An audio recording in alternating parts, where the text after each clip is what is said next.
Hey guys, welcome back to NY Sports MC. I have a special guest on with me today. But if you haven't, please go ahead and subscribe to my channel. I want you to subscribe to his as well. I got Long Beach Joe on today. He's doing a lot of great things on YouTube. Has several different channels. I'm going to kind of let him plug his channel real quick, and we're going to get into some great Jet content for you guys today. Go ahead, Joe. What's going on, man? It's good to, I want to first off thank you for having me on your platform, just being able to collab with you and talk to you about the Jets today. So I want to thank you for inviting me on. Everybody watching, my name is Long Beach Joe again, as he said as well. I have a couple different channels. One is Young J00. You can go over there and subscribe to that. I also have a Long Beach Joe Sports channel. I also have a Long Beach Joe Gaming channel, and also have a Long Beach Joe Reacts channel as well. All of that is provided in the description and in the comments as well of my videos. So please go over there, click on those videos, subscribe to those channels, and just, you know what I'm saying, wait for any content that I put out. And I also have a Twitch channel as well, which is Long Beach Joe on Twitch. You can go on there too. That link is also in the description as well. And, you know, turn on the notifications for all those channels and just get ready for when I'm posting. I love interacting with people. I love talking about the Jets, love going back and forth. And like I said, all those channels, I have a lot of different things going on the platform. So please subscribe and follow those channels, folks. I really enjoy it. Thank you. Great. So we got 4 topics that we're going to go into today. The first one, of course, obviously the biggest news all offseason for the Jets. Mm-hmm. Was he going to trade him? Was he not? Ended up that Joe did get the deal that he thought was too good to refuse. Yeah. So, Joe, your reactions on Joe Douglas's trade of Jamal Adams this season? Yeah. Man, I thought it was amazing. I've been talking about trading Jamal Adams for I don't know how long, for months. And then yeah, I know you were kind of been saying that. You took a lot of flack from the fan base. Oh man, oh baby, did I? Did everybody? You still out there? Yeah, all you little Adams stands, where you at? Listen, you want to talk about flack? Like, oh man, people were just upset. And I understand why, because, you know, people love Jamal Adams, and that's all well and great. But what we needed to understand as a fan base was that even though he was here and he was a great player, he was a safety. We have so many issues. We have so many holes along this football team. We needed the capital from that trade to better this football team for the long haul. Because while everybody was worried about Jamal Adams, there's another guy on the other side of the ball named Sam Darnold, who we have made his life completely miserable. I mean, offensive line that can't block. We haven't provided him with any real wide receiver talent, not enough to be successful in this league. And the coaching is horrific as well. So we needed to do something. And so I had a plan. I talked to people about that long plan that nobody wanted to hear at first. But now I'm starting to hear people regurgitate parts of my plan, you know what I'm saying, that I had. But yeah, you know, getting that trade done, I wish it would have gotten done earlier because a big part of my plan was trading before this last year's draft and being able to go out and get the type of offensive talent we needed. If you look at what we needed going into the draft, we said to ourselves, hey, we need wide receiver talent, we need playmakers, we need corners, we need pass rushers so much. Well, guess what? You go into this draft, and this is probably one of the greatest drafts in NFL history. So deep at wide receivers, unbelievable. Well, hey, we need wide receivers. And to go into this draft, and taking Mekhi Becton, we needed that because we needed offensive line help. But to only come out of this draft with one wide receiver, just kind of, it rubbed me a little bit the wrong way. I'm not bashing the draft. I thought it was a great draft. I thought it was great. But we needed more offensive playmakers for Sam because let me tell you, his contract's coming up. I talked about this as well. That contract is coming up. He's coming near the end of his rookie year deal. And if you don't have a way to figure out whether he's the guy or not, because you haven't provided him with weapons, if you don't put him in a position where he'd be successful, how do you judge him? Right. That puts up, let me tell you something. And I talk to people about this ad nauseum because this is extremely important. Okay, very important. I understand, Jets fans. I've been a fan my whole life, just like all of y'all have. I understand that we do not truly know what it's like to have a franchise quarterback because we haven't had one in decades. So I understand, okay? I understand that most of you think, oh, yeah, he'll just sign for pennies. That is completely false. Okay, if you look at the landscape of the NFL, it is an offensively driven league. If you look at some of the highest paid guys across the league, most of them are quarterbacks. Why? Because everything is put on the quarterbacks in this league, okay? If you do not have a quarterback, you're going to have some issues, Okay, you don't have to have the greatest of all time quarterback, but you better have a guy that can hold the fort. You better have a guy that can help you out. Well, if you look at the way that quarterback contracts are going, I mean, Patrick Mahomes, that dude, he pretty much owns half the Chiefs franchise, right? He pretty much Royals. Exactly. You know, he's a Chiefs, Royals, so on and so on. I mean, this dude owns half of Kansas City. You know what I mean? Like, come on. So I'm looking at, we all have to look at that and say, okay, well, damn, if we're gonna have to pay Sam, if everybody else is paying quarterbacks like that. Now, mind you, you still got Deshaun Watson coming up for a deal. You still got Lamar Jackson coming up for a deal. You know, you got all these quarterbacks, so that's going to push the number north, north, and north. Well, when Sam Darnold comes up for that deal, what do you think we're going to have to pay him? We're not going to pay him pennies, okay? He's not taking nothing to be here, all right? You're going to have to pay this guy money, which means you're going to tie your franchise to him for years to come. If you do not give him the weapons to figure out, is this guy the guy? Is he the quarterback that I need for the future? Is he somebody that can get the ball to targets accurately? Is he a guy that can uplift us? What kind of quarterback is he truly? If you do not figure that out within his rookie year deal and you tie yourself to a guy that is, you know, not good, I always said this, it's a scale, okay? Is he closer to being Peyton Manning or is he closer to being Ryan Leaf? I need to know. I need to know today. Okay, I need to know today, because if I don't figure that out and I tie my franchise to him, oh baby, you think we've been bad so far? Oh, you guys just don't know. We'll be way worse, because you'll be committing so much money on your cap. It'll be almost impossible for you to try to get all these free agents in here like that. Look at other teams across the league. You look at the Seahawks. The Seahawks are paying Russell Wilson a boatload of money.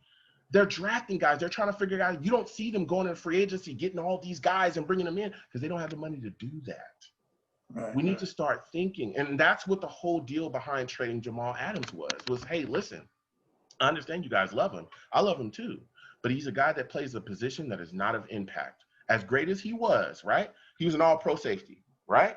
All-pro Pro Bowler. Okay? Nobody can deny that. All-pro Pro Bowler, great player. We went 7-9. And we struggled to do that. We got blown out, and I don't know how many games this year. This was one of the first years where I remember people literally saying almost week to week, that was the worst loss of franchise history. Like, we got beat by the Bengals. I mean, thoroughly. Got beat by the Bengals, who hadn't won a game all year. We got beat by a rebuilding Dolphins team. He was on the field for that game, too. We got beat by a rebuilding Dolphins team that had no talent on it. We got completely destroyed against them. The Patriots beat us, like, if you combine those Patriots games, the 2 times they beat us, you combine it, I think it was like 66-3 they beat us. We were getting stomped all throughout this year, and he was an all-pro, Pro Bowl strong safety. Now, I always tell people, listen, I understand you wanted him on the team. I get it. But we need more talent at position of impact. If Jamal Adams was an all-pro wide receiver, we wouldn't have went 7-9. If Jamal Adams was an all-pro corner, we wouldn't have went 7-9. If Jamal Adams was an all-pro pass rusher, we wouldn't have went 7-9. We would have had a better record. So even though he's a great player and he's a great safety, he's a safety. Right, that's what I'm at. The few points that I always make about the trade too is that we have shots, right? And they say they're all lotto tickets, right? Draft picks are tickets. But the thing is, to your point about the position that Jamal played, yes, he was all pro, no arguing. Probably one, if not the best safeties in the game. But all you need is an above average player at one of those positions you just mentioned, and we won the trade. They don't have to be all, just above average. Exactly. And we won the trade because we got the position. And I'll tell you what, this McDougal guy, he's no slouch. This guy can play, right? And the thing is, Marcus May, I still think is one of the better free safeties. So now I honestly believe that you pair these two safeties together, and they're more than good enough to win you games. Mm-hmm. We're not going to lose games because of the safety play. Now we have the ability to kind of get the other positions and build this team, like you mentioned, and get Sam the talent that he needs to really show what he can do. And also while they're essentially second-round picks, and Seattle never drafted well. I hate those excuses too, because we don't know what's going to happen this year. We don't have what's going to happen next year. Imagine if we made this trade with the Colts 2 years before Andrew Luck's draft. It would have been the second of our first-round picks. Who would have – everybody would have told you late first-round picks. Peyton Manning's out, and it becomes a number one overall pick. So you never know. One guy goes down, it can change the course of the season for a team. So we don't know what the picks are going to be. And if you think back to the last few drafts, you want to say how Seattle always – they never hit on their first-round picks anyway. But they've always had the head-scratching pick. The person nobody had heard of, the person that was not mocked to go in the first, sometimes not even mocked to go in the second round. So they kind of took those out-of-the-box type players. It's not like there wasn't hits after their picks too. So I'm very happy with the return that we got, especially with how much Jamal was really making it known that he did not want to be back. Yeah. Obviously that hurts Joe Douglas's leverage, but he was still able to get a haul for him.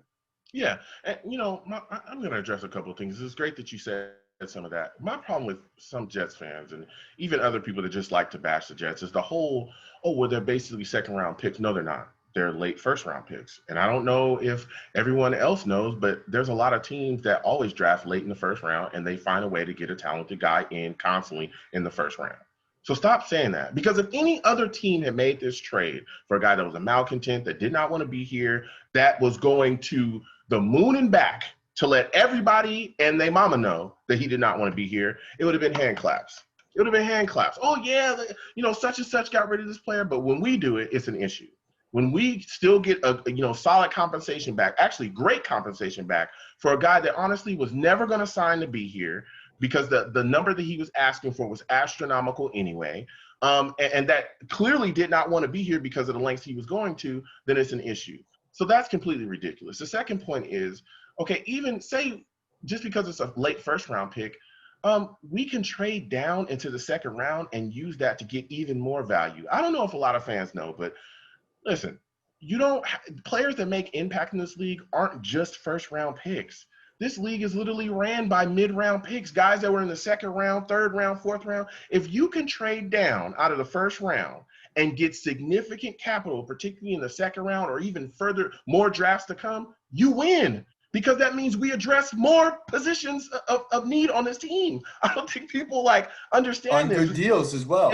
Exactly, on cheap deals, extremely cheap deals. If you look at a lot of these free agents that we chase every year, a lot of these guys are second round picks, second round and on. Guys that came into the league, busted their butts and did what they needed to do, and now they're sitting in free agency because of the deals and they're let go. So it's like, come on, we've got to use the draft to our advantage. And I think that's what we haven't done in the past. So a lot of Jets fans kind of think, oh, well, the draft is useless. It's not. That's how you build your football team. The draft is one of the places that has the deepest pool of talent for cheap. We must utilize that. And especially with Joe Douglas being here, I think he will utilize that. So I like I said, I don't care what anybody says about late first round picks or Seattle never hits on them. I don't care about none of that. We got 4 first-round picks in the next 2 years. That's unbelievable. And I tell you what, it's just so great to have Joe Douglas in here. I mean, he was highly touted as being the next can't-miss GM type prospect. Yep. And if we didn't, it's funny because everybody's like, who fires their GM when the Jets did? They let him spend all this money. They let him draft all these people. But we probably don't get Joe Douglas if we don't fire our GM at an awkward time. Because if we waited till the end of that season and said, hey, you drafted a team, might as well let you GM it for the year, we're going to be competing with a bunch of other organizations, and maybe we don't get Joe Douglas. So the thing I love about Joe is not only does he seem like he came up from the right people, but he brought great talent around him. Well-respected people from around the league. And so I know I'm new. I want well-respected guys underneath me that I can trust, and we can get this going the right way. So I have a lot of faith in them moving forward. Yeah, I do, and I completely agree with your point about him establishing a great front office, bringing guys in that have a plan and process. He's a guy that's also well respected and well connected around the league too, which is one of the reasons why I think he was able to make such a great trade with Seattle. If Mike McCagnon is still here and he goes to try to make that trade, we get completely fleeced. We all know that. We would have gotten fleeced. We would damn sure wouldn't have got no 2 second-round picks. We probably would have got maybe at best a first and maybe a fourth, and Jamal would have been out of here for cheap, or he probably wouldn't even did that. He probably would have given Jamal, $20+ million to stay here, and we would have been in the same situation that we have been in years prior. So I like Joe Douglas. I will not agree with us keeping Mike McCagnon. We should have fired him earlier. We definitely should have fired him before free agency in that draft. We should not have given him that draft because if you look at the issues going forward, it's addressing a lot of the issues that he made himself. Hell, if you look at that draft, the last draft he had, our 3rd round pick, wasn't even on the team like a month. A month later, Ja'Kai Polite was cut, like a month later. And there's, even if you look at his past drafts, there were guys that he would cut a year after drafting him. I think like our 2015 team, none of those guys are even here from that draft. Most of them busted out and never did anything. When you keep looking at the drafts prior, there was issues in those drafts as well. Christian Hackenberg in the 2nd round, Darren Lee in the 1st round. Guys like, Chad Hansen, Darius Stewart, all these guys that never did anything here, he was just allowed to continue on. So I don't think we should have given him another free agency. I don't think we should have given him another draft. We should have fired him when we fired Todd Bowles, because another thing too that kind of hampered us this year and which is actually going to end after this season, which I'm glad, is the issues with the cap space because of how he was spending. Mike McCagnon was a horrific drafter. He then would turn around and use free agency to supplement the issues that he had in the draft, and that costed us. Tremaine Johnson deal costed us. The recent, the Quincy Enunwa, who we all love Quincy, but giving him an injury clause, he was constantly injured. Why would you do that? Why would you allow him guaranteed money when he hadn't been healthy in like years? And just stuff like that. Other deals that he'd given out, that had come back to bite us in the butt and really, gave us issues trying to build. So we should have fired him earlier, and we should have got rid of him the second we got rid of Todd Bowles. He was one of the biggest reasons why this team was horrifically bad. His drafting was horrifically bad. But I'm just glad that he's gone, and I'm glad that Joe Douglas is here now, and I'm glad that Joe Douglas, has gotten his draft and his free agency and gotten his time to really set, his tone here with the franchise. So, man, I'm excited to have him as a general manager, and I think we're getting turned around, and I think we're in the right direction because this guy gets it. And it's clear that he has a plan. Right. I agree. And I think he should have been fired when Bowles was fired as well. What I meant by that was when they decided to keep him and then ended up saying, yeah, this was really a bad mistake. And letting him kind of play out that year because he had already drafted and had already signed the people.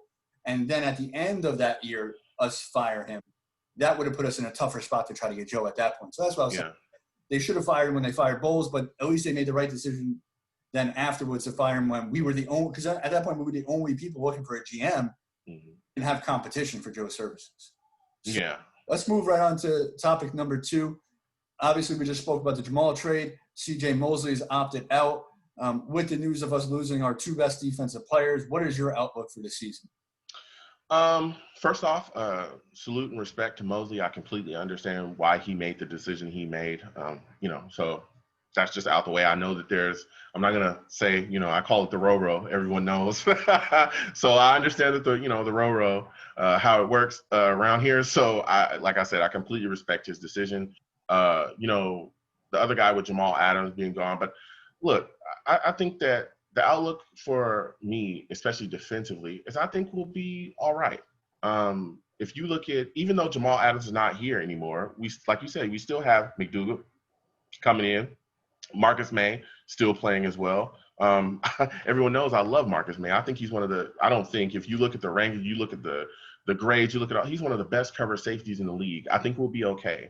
Our middle linebacker position, do I think it's going to fall off the planet? No. You got Avery Williamson coming back, who for all, intents and purposes himself has said that he's, going to be all right. He's healed up from that ACL injury that he had, and he's going to be back out in the field. So we're going to get some quality snaps from him. We still got Neville Hewitt. We still got all these other guys as well in that inside linebacker rotation. So we'll be fine. If you look at last season, we didn't have Avery Williamson or Mosley because they were both gone due to injuries pretty much the whole season. I think Mosley played 2 games. The one he got hurt in, I think, was against the Bills, and the second one, forgot what team that he was playing, but he was definitely not 100%. It was the Patriots. Okay, it was the Patriots, but he definitely was not healthy, and I think they pulled him like maybe after the half or the second quarter or something like that. So he basically didn't play much of the season at all. And our linebacking core was still able to pick it up and keep it moving.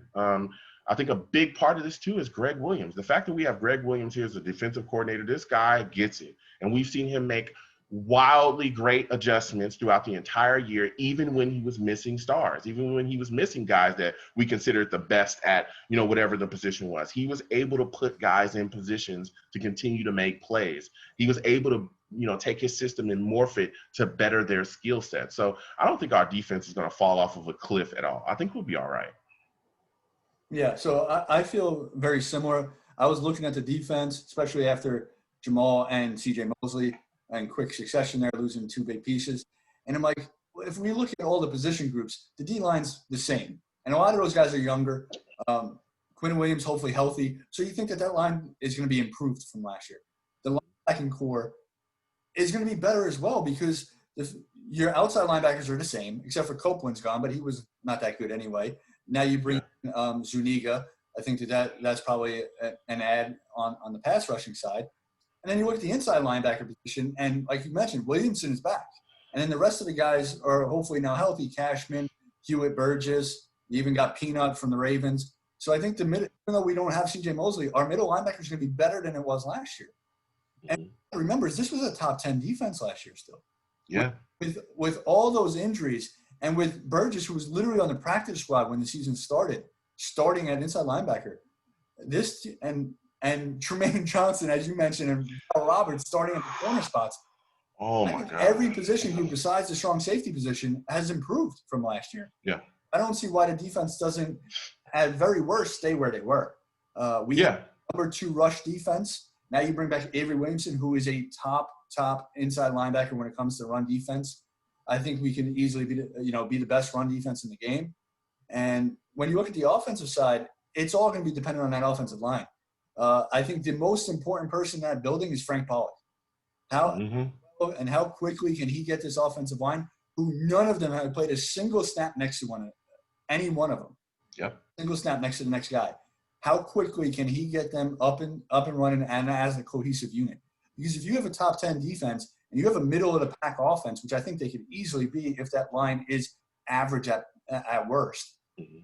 I don't see why we're not competing for a wild card spot and potentially even – I've said this on my videos. I've went on nice rants about this. Week 1 against the Bills, we had them. If we have a competent kicker and Mosley doesn't get hurt, we were up 16-0 when Mosley went down. I know he's not going to be here this year, but I don't think we're as far behind them as everybody else tries to make it seem because – when we were both at full strength, we were right. I felt like we had him in that game. Let me tell you. Look, comparing us to the Bills, I think is kind of tough, especially with the moves that they've made in free agency. Them bringing in Stephon Diggs. Whoa, like that guy's serious business. I mean, he's bringing the briefcase with the suit on. He's all business. That's a good team up there. I'm just going to leave it at that. But I understand your point there. For me, if we're flipping over to the offensive side of the ball, I look at the situation like this. Yes, Frank Pollock definitely going to be tested. When you look at what we're dealing with, and I brought it up last time, the Ro-Ro basically is going to test your coaching. How well can you get these guys prepared? It's going to put you front and center on blast. Okay. You better know how to make sure that guys get their mental reps. You better know how to make sure to communicate where guys need to be, make sure that the guys know their assignments. We can't have all this rigmarole stuff that we had last year going on where guys will come out, be running around. You can't do that on the offensive line. Not at all. These guys got to know what they're doing, where they're supposed to be, and how they're supposed to play whatever scheme they have to play. So yes, Pollock is going to be front and center, but the other guy is going to be front and center as well. It's Adam Gase. Adam Gase is the big, question mark for this team. And we talk about this all the time. You said middle of the road offense. He's got to show me something. He's got to show me that he can be a competent play caller. He's got to show me that he can make adjustments in game. He's got to show me that he has an answer for whatever other coaches are going to throw at him, defensively to try to stop his offense. He got to show me that. Because I haven't seen that yet. I haven't seen that at all. Outside of 1 year with Peyton Manning, all those years in Miami he had issues. We talked ad nauseum about the first, this year with Sam, where it looked like there was times where he didn't give Sam any help at all. I'm talking about at all with his play calling. He's got to change that. The fact that Sam had to go into his office and say, listen, What you're calling does not help. It's not fitting my skill set. I need you to do this and do that. No young quarterback should have to do that to the coach. Okay, a young quarterback should be able to lean on a coach. It shouldn't be about a coach leaning on a young quarterback. It should not be that. And he was brought in here for that very reason, to help Sam Darnold, right? That's what I was told, at least. I was told ad nauseum that Adam Gase was brought here to better Sam Darnold, and I have not seen that at all. So for me, the big question is, what can Adam Gase do this year to, become a better head coach or become a better offensive coordinator? Because he's the guy calling all. Him and Darryl Loggins really doesn't have anything to do. He's the guy calling the plays. He just holds the red flag. That's it. Yeah, he holds the red flag and the clipboard. That's about it. You are the guy calling the plays. You are the guy putting together, that system. I need to see Adam Gase become a better play caller, period. And again, he needs to make better adjustments, because there's times where teams would come out after the half and they would completely change what they're doing, like most teams do in the NFL, and he had no answers for it. It was like after his first, 10 or whatever scripted plays he had, everything would fall apart. He wouldn't know how to adjust. He wouldn't know how to change things up. Cannot do that in today's NFL. You will lose every time, every single time. That was one of the things I thought was so amazing. Like, if you look at the Jets, like before Gase, I always felt like we started slow and then tried to catch back up. Yeah. And now it's like with Gase, it was the complete opposite. We had, what was it? It was like a season and a half that we had not scored an opening touchdown. Yeah. Like 5 weeks in a row with Gase or something like that. Yeah. I don't remember exactly how many it was, but it's like he was able to script it so nicely in the beginning, but like you mentioned, he's got to make quicker in-game adjustments. He's got to be able to what my thought process is, what I'm hopeful for, and I'm keeping an open mind going into this year, but I will be one of the first ones, if I don't see adjustments, to say he's got to go, is I'm really hopeful that with how poor that offensive line was, that it just didn't allow him to get into some of the other things in his playbook. The thing, and I hear your point there, but the thing is, if you go back and watch some of those games, he wouldn't adjust to the personnel that was in. He wouldn't adjust to help the offensive line out sometimes. He was still calling plays where it was like, you got Sam going into these long drops with teams that are clearly bringing pressure. For instance, here's a great example. Remember when we played the Patriots and they just kept bringing the same zero blitz all game long? Do you remember that? Yes. All game long. You remember that? You remember? Monday night. You know how they put us on blast and they just kept bringing it, and it was the same one. And I'm not talking about like in the red zone. I'm not talking about at the half. No, they did it all game long. They brought the same zero blitz, and he had no answer for it. He was still calling long, developing routes like we could block it. And that is ridiculous. No coach, no offensive genius, because that's what we were told, that he was an innovator. He was an offensive. No offensive innovator would have done that. Andy Reid would have made a decision to change things up, to make an adjustment, some quick routes, getting the ball out of Sam's hands fast, and not letting him keep getting hit and blasted all game. That never would have happened. So, listen, I'm not here to bash Adam Gase. That's not what I'm here to do. What I want to see is a change. I want to see him change. I want to see him become a better coach. And I'm going to keep saying that, because guess what? A lot of bettering Sam Darnold is tied to Gase being better. If Gase is bad, man, Sam Darnold's going to be bad too. That's what I don't think some of y'all understand. If Gase is bad, Sam is going to be bad. So, look, Gase needs to change. If we're talking about the rest of the offense, the offensive line, I'm a little worried. The personnel, I'm not necessarily the biggest supporter or biggest guy on Fant. I don't think he's necessarily a great tackle. But I know that we're still building all our offensive line, so I'm hoping that they'll be able to protect. You look at the wideout situation. I like Mims. I'm not sold on Dotson, and I'm not sold on Bashad Perryman either. I like Crowder, though. I think he's a good slot guy, but I think we still need a number one. Maybe Mims can turn into that number one. But again, with the issues that we're dealing with the Roro, no preseason games, very little practices. So we'll see how that works out. But, we're still in need there offensively. We definitely are. Right. Just to update you, Dotson opted out today. Oh, my goodness. Well, there you go. So now we don't have him either. You know what I'm saying? So he's gone. But I like what Vincent Smith could potentially bring to the team. Yeah, but I think it's more like Robbie in the early years is what we're going to expect from Vincent this year, before Robbie started to develop some of those other routes. Yeah, I need to see more out of Vincent Smith. If we're talking about number one wide receiver stuff, Oh, let's no, talk not about number one. I'm just saying be able to help out a little bit. yeah, help out. I mean, yeah, maybe he can come in and be a solid 4 or something like that. Okay, fine. But we need a number one and we need a number two. You know what I'm saying? Right. Period. And those guys, from what they were signed, everyone was saying, hey, this is Rashad Perriman's probably going to be our number one. Dotson's probably going to be in the mix for our number two. Before we got Mims, even after we got Mims, it was like, we'll see how Mims comes along. But I think with Herndon him is going to opting be the number out, 2 target, though. I know he's a tight end, but I think he's yeah. number 2 target. Here's my, and you could be right, but here's my problem with Herndon. He's never healthy. He's never healthy. That's why when I talk about the offense, I need to see more from Herndon. I need to see him be healthy. He's never been healthy. So he could be a top 2 in targets easily. Easily. He could be Sam's, relief valve where he comes out and is able to catch the ball and, be a solid blocker as well. But this dude's he's never healthy. So I don't know if I can count on him for a full season because ever since he's been here, he hasn't played one. Right. So, right.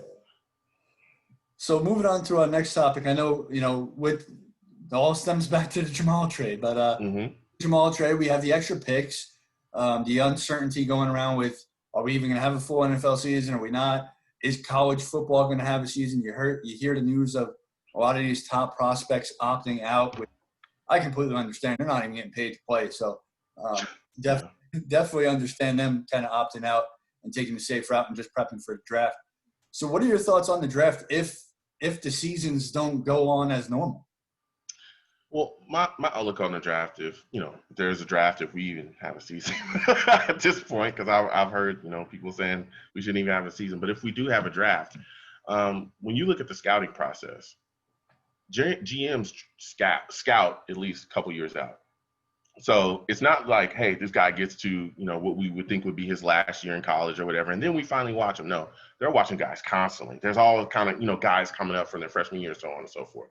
So I think with us in this situation, a lot of guys that I think would probably go high, there's a potential some guys could slide that have big time talent. There's definitely a situation where I could see where maybe a guy that guys would take a little bit ahead that maybe they don't know enough about or something like that can move down. So I'm not necessarily as afraid as other, fans are about the draft. If there is a draft, I'm not necessarily as afraid because I still think that, hey, we could still get solid talent because there might be guys that slide. We talked about, last draft, there were guys that slid in the draft. Nobody thought that Mims would be where he was. Hell, we didn't even think, where we got him in the second round. Nobody thought that. Everybody was cursing Joe when he traded back because they thought would he be there? Exactly. There's no way he would be there. So it's like, whoa. So that might be happening. And again, from what I've heard, in this upcoming draft, that there's going to be a lot of wide receiver talent in this upcoming draft as well.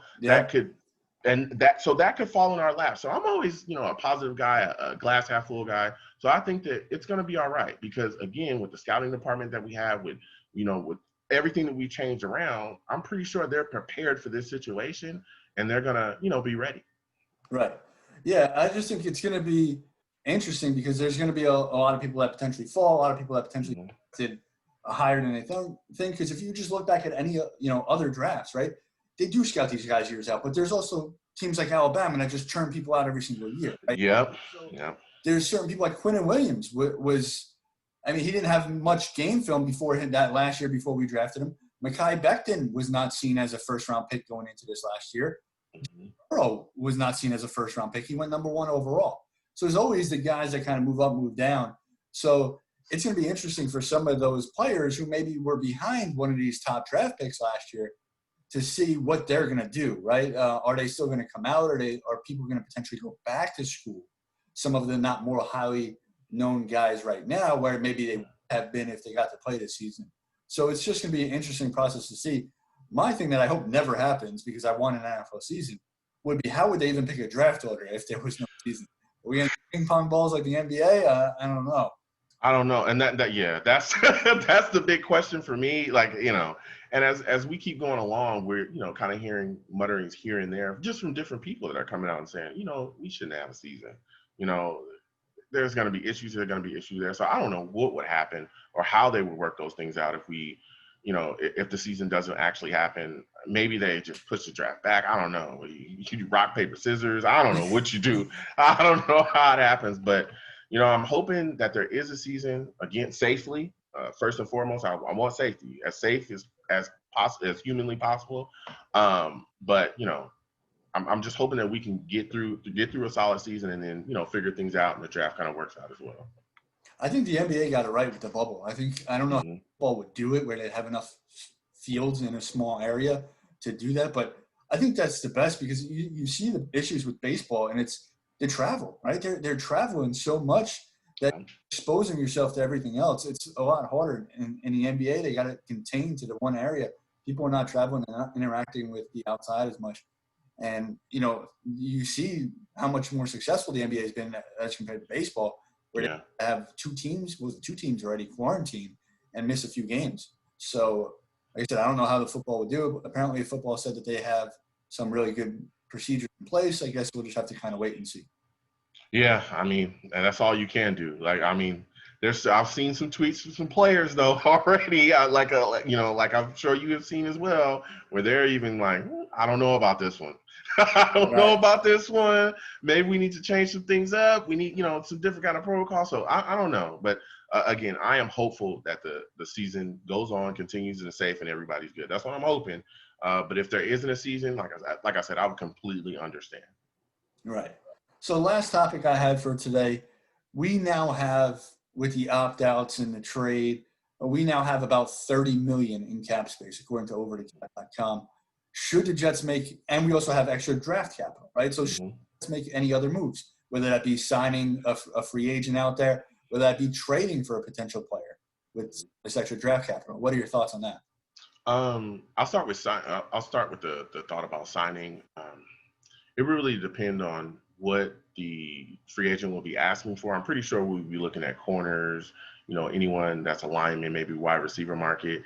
And I know that we've kind of kicked the tires on the whole Clowney thing. We've kicked the tires on, the Logan Ryan stuff. And Joe, at this point, has not looked to really, spend big there. It's not spend big on those guys. I know Clowney wants quite a bit of money, and a lot of teams are saying, no, thank you. You're a good player, but not for that price. So I don't know if we'll actually do it. I know there's a guy, I think he's Vinny Curry is a guy that's still out. I think he's still out there. Yeah, he hasn't opted out. I don't think he's opted out. I haven't heard about him opting out. So Vinny Curry is a guy I would be interested in, see stuff like that. But other than that, the idea of trading capital for a player, it really would depend on a player. A guy like Allen Robinson, I would think about.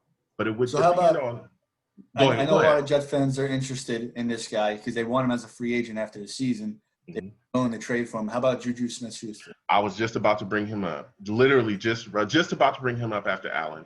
I would be interested in Juju.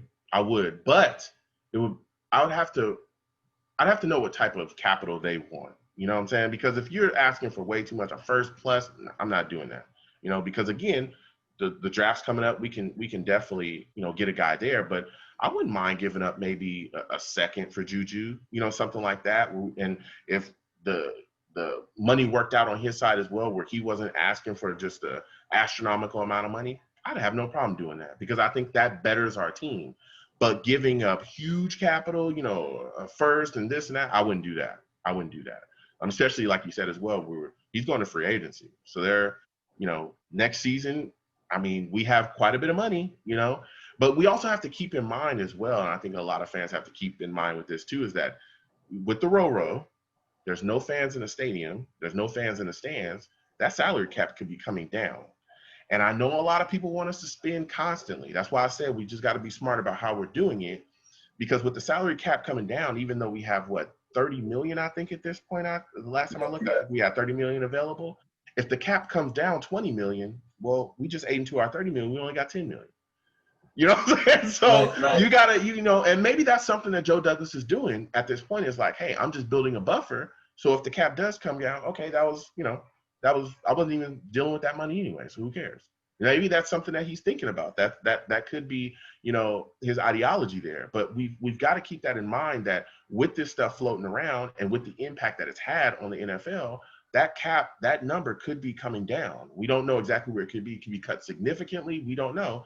But there will, more than likely be an effect. So we've got to keep that in our minds because it's not just about this year. It's about years to come, especially when you're talking about Sam Darnold. Right.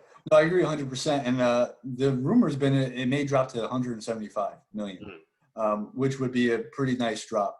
I don't remember exactly what it's at right now. Um, but I think that's exactly what Joe's doing. I don't expect anything more than like a vet minimum signing. I know, and I don't know, maybe with Doxson opting out, they throw a vet minimum and bring Demaryius Thomas back just for an extra body in the wide receiver room. And I wouldn't be opposed to it at that point. But I don't see them really spending any money elsewhere. I think, like you mentioned, he's going to roll that whole 30 million over and try to help ease some of that blow of the salary cap coming down. As far as trading for me, I know Juju does have that chemistry and that history with Sam, so definitely somebody I'm interested in. I wouldn't go higher than a 2, like you mentioned, but I'd take it one step further. I'm not trading any draft capital for any player that's on a rental unless I negotiate that contract and Absolutely. it's part of the deal that I get to talk to Juju, see what he wants. I sign him to a deal with the trade. He's here long term because I'm not giving up a second round pick for him to walk after the Yeah, yeah. get into a bidding war with a bunch of other teams. It's not happening. So if I can get a reasonable deal negotiated with him, send you a second, it's better than you letting him walk and getting a third. I think that's a win-win. So that's kind of where I'm at when it comes to should they make any other moves? Do I think they're going to make any moves? I think, like you mentioned, Vinny Curry is somebody I think they could probably get, especially at this point, for pretty cheap as well. I don't see them going out and getting a Clowney or even a Logan Ryan. They made it pretty clear. And Joe, that's the one thing I love about Joe too. He's pretty to his guns. This is what I'm offering you. You don't want it. See you later. We saw Yeah. Jordan Jenkins. He got Jordan Jenkins back on a very, very good one-year deal. He sets the value and he says, hey, go find somewhere better. And he knows what the market is and he's going to stick to it. So I really am in agreement with you there. I don't think we really make many other moves. Like I said, if we do make a trade, it needs to be with an extension. Yeah, and I completely agree, and that's pretty much exactly what I said as well. Dealing with Juju, the money's got to be right there. As long as he wasn't asking for something astronomical, then okay, yeah, you bring him in, you get the deal done. Like you said, without an extension in place first, you definitely just don't trade for him for a rental. That would just be completely ridiculous. But yeah, just being smart going forward, and that's why I love Joe Douglas because he just seems to get it. Like being smart going forward and understanding how to build a team I think is going to be huge for us because there's so many needs on this team. And we're just talking about the needs this year. You brought up a guy, Jordan Jenkins, Pierre Desir. There's a couple other guys as well that are on 1-year deals. That's kind of like a mirage, right? Because they're going to be here this year, but they may not be here next year. You know what I'm saying? Especially, let's say Pierre Desir plays great. I mean, plays, himself into maybe a top 10, top 15 corner, let's just say, right? They get paid like crazy in free agency. you want to chase a corner in free agency? Are you out of your mind? You know what I'm saying? You don't want to do that. So you want to make sure that you have something in place, to be able to fill those spots. And that's why you said, and I've been saying as well, it's the capital, cash, and it's also the draft picks, making sure that you have a steady hold on those things because it allows you to put other, players in those positions. So I think we're all right. I really like the future of this team. Last point here. Just want to ask you this because I know a bunch of people probably hit us up in the comments if we don't mention this one because it's been out there. But what about Yannick Ngakoue? No. I like him. I think he's a great player. But man, when you look at the capital that he'd be asking for, or the Jacksonville Jaguars would be asking for, from what we've heard from the reports, they want picks. I'm talking like a lot of them today. You know what I'm saying? Like they're not shy about it because they would have already gotten rid of him. There's already been teams that have called and made offers and they've turned all of those down. And not just that, you also got to pay him. Now listen, like I said, I know we need a pass rusher. We've needed a pass rusher since John Abraham? I know that. We needed one for years. But my thing about pass rushers is I love to draft them. I don't like to pay them in free agency because you have to pay them out of your nose. I'm talking, man, pass rushers and corners and like left tackles in free agency, whoo, you got to pay a crazy amount of money. So even though I like Yannick, I think he's a great player. I just off that alone, I don't think it is a fit. Because of the capital you have to give up, because of the cash that you have to give up, and especially when we're looking like, hey, listen, we've poured so much into the defense. We've poured so much into the defense over the years. It's time to start pouring into the offense. It's time to start making moves to make this offense better because we're in an offensively driven league. We will get nowhere with our offense being the worst offense in the league. And that's literally what it was this year. We had statistically the worst offense in the league. We were 32nd in the league. We can't keep going forward and doing that. So even though, like I said, I love Yannick, he's a great player, I have to say no on that. Right. I agree 100%. I'm in the belief that I think Yannick is a very good player. Is he an elite edge? I'll probably be in the minority and say no. He's had double-digit sacks once in his career. Mm-hmm. He was part of a team called Saxonville for a reason. Yeah, there was a lot of guys. Very good players around him. I'm never a proponent of trying to get a player who was not elite on a team that was very good at getting to the quarterback. Because the thing is, when you're not the number one guy, right now I had Calais Campbell and a lot of other people that are taking up multiple blocks, and you still can't put up elite numbers, what makes me think that as the guy, you're going to do better? And this is my whole argument with Clowney, and I never liked Clowney as an edge rusher. He's a run stuffing, and he's great at it, and he does get pressure on the quarterback. But if you're looking for somebody for sacks, it's not Clowney. I mean, he played with J.J. Watt, one of the best in the game, one of the best to ever do it, and couldn't get double-digit sacks. Yeah. He first went to Seattle. It's funny because I have a friend who's a Texans fan. When he was on the Texans, he thought Clowney was great, and I used to tell him he's not that good. Good as you think he is at rushing the passer. Once he went to Seattle and he saw that he only got 3 sacks, he starts laughing at him, making like all this. I'm like, I was trying to tell you this the whole time. He was didn't see it. So I don't think that when you take a guy from a team that's been pretty good at rushing the passer and put him on a team and say you're the guy now, and now everybody's going to be gearing their attention towards you, your numbers are not going to go up. Mm-hmm. So I would not give up the draft capital, and I would not pay him that much. I think it would be a big mistake. Yeah. Like I said, I think Yannick's a great player. I understand, your point as well. But I just, like I said, the capital and then the trade, the cash that you would have to give up as well in the trade. No, that just says no to me. The Clowney stuff, I'm in agreement with you. But also the injury history and the penalties. My God, like this guy's one of the most penalized players in the league. And again, he has a long injury history. So for me, that just kind of pushes me away from Clowney, especially with the type of cash that he's looking for, the type of money that he's looking for. I would not pay that to have him come in. So. Yeah, and it's funny because I tell Jet fans all the time, I'm like, just look at what Joe Douglas has been doing, and then you'll realize why he's not going after certain players, right? Mm-hmm. Look at all the people that he brought in. So you mentioned the Cincinnati game. It was a disgrace, right? But if you remember back to that game, when in the early parts of the game, when it was still a game, every time we tried to have either a play on offense or a play on defense, it was some sort of penalty that just killed us, absolutely killed us. So what does Joe Douglas do? Greg Van Roten, what do you have? 0 or 1 penalties. Connor McGovern, 0 or 1 penalties. He brought in people that do not get penalized. He understands that. So it's like you look at a guy, like you mentioned, that is one of the most penalized players in the league. It's just not the type of player that he's going after. And then the same thing with Warford. Everybody was like, we should go get Warford. Yes, he's better than what we have at guard, but he does not fit the type of player that Joe Douglas was trying to get. He's trying to get athletic people. He's trying to get, there's a reason the Saints cut him. He was one of the slowest offensive linemen in the league, right? So I just tell people, like, look, I understand that they're better than what we have.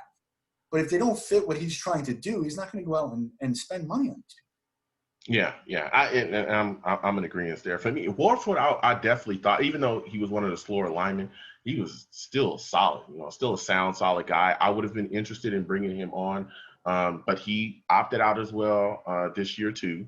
But even before that, I was like, man, this guy is a guy that I really think can be on. But it just seemed to never materialize there. So like you said as well, maybe Joe Douglas was just like, just not, just things aren't there. Things aren't matching up. And now, again, he's opted out too. But it's just all about finding the right guy and the right fit, for our system. And I like what Joe Douglas is doing. He's not jumping at guys. He's not wildly overpaying people like we saw in the past with Mike McCagnon, who would just wildly overpay a guy just to do it and have him come in. So I like the direction of where we're going. I'm just, looking forward to see how everything pans out. Yeah. Well, Joe, I really appreciate you taking time out to come on my channel today. It was a lot of fun. I'd love to have you on again. Guys, I'm going to link his main channel in the description below. I've been following him. So if you watch any of his videos, it'll have a link to all his other channels. So you make sure to subscribe to those channels. If you haven't subscribed to me already, go ahead and hit that subscribe. I'm going to link my Twitter account on here as well, at NYSportsMC. Kick it to Joe one last time and just give one plug to his channel before we sign off here.